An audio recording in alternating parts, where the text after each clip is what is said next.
and I know that kind of stuff gets you heated. I will say something that got somebody heated. We alluded to it last week a little bit, and we're just going to talk about it a little bit, is Road Dogg decided he wanted to. Road Dogg Jesse James wanted to respond and actually made a special bonus exclusive YouTube video, get some views and kind of talk about us a little bit. I just want to say we're not going to involve ourselves in any bullcrap angles or fake podcast stuff. Everything We're doing is 100% real. We're not going to insult your intelligence, guys. Nope. There's no payoff. I'm not saying other people, there's no payoff. There's zero payoff because he's not going to get in the ring with me. And so there's no payoff. So why even, delve into that? But the headline was he apologized. And then I looked at the apology and it was not what an apology is. Right. It was something like, if I did you wrong at Raw 25, I'm sorry. But why do you need my I'm sorry? It was something like that. It was so strange. Yeah. So he said, I'm sorry if you felt that you deserved a thank you, but you went out there and you did your job. Why should I have to come back and thank you?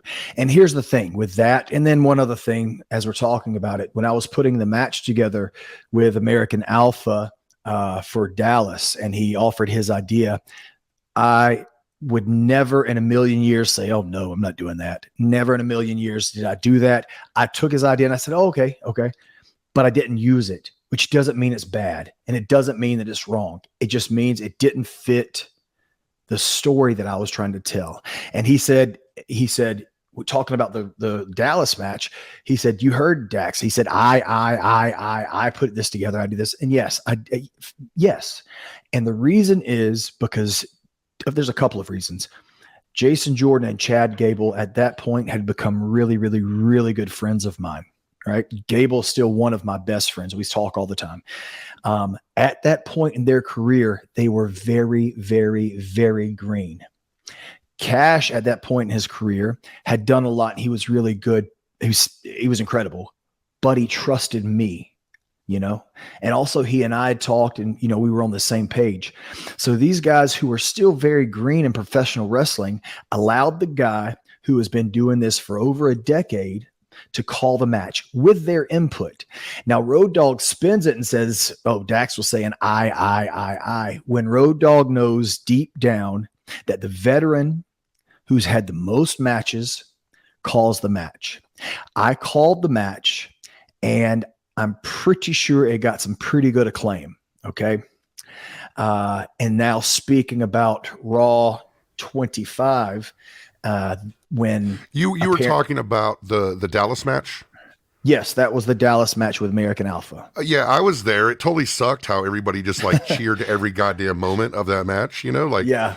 Well, so Road Dogg knows that the senior, that the veteran, that the man with the most matches calls the match. He knows that. Never did I say, you guys know I don't want to hear your ideas. Never. I just pieced everything together because I felt that I knew where things went and fit perfectly. That's it.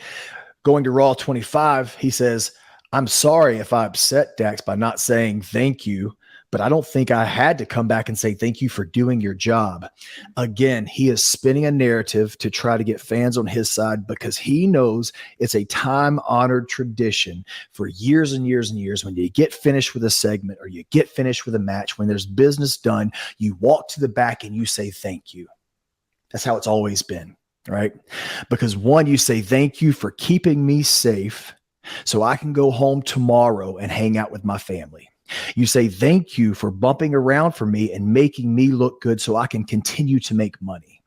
He knows that, right? He absolutely knows that. But he spun his narrative so he didn't look like the bad guy, which is what I think he did the whole time I was in WWE, which in turn makes me not trust him. Now going to the tweet that he put out, saying that I'll make sure you never move up to main roster. He said, well, I couldn't have prevented that, but Dax, thank you for thinking so much. We have the physical tweet. What was his job at the time when he tweeted that? He was head writer of SmackDown, right? Head writer of SmackDown. He said, he condescendingly said, Dax, I'm glad you thought I had enough power to keep you off of the main roster. But your tweet said verbatim, said, I'll make sure you never make it to the main roster. And people can see that shit, Dax Harwood. Like, it's not like he told you that. He tweeted that publicly. Right. And if he wants, we can retweet the picture of that tweet so that people know exactly what he said. And then he said that, yes, there was a call to me. He said, but the call was because to let me know that I was wrong. No. The call was from Mark Carrano with Road Dogg. And he was saying, oh, Road Dogg. Brian was just kidding, right? You know that, right? We all know he was just kidding.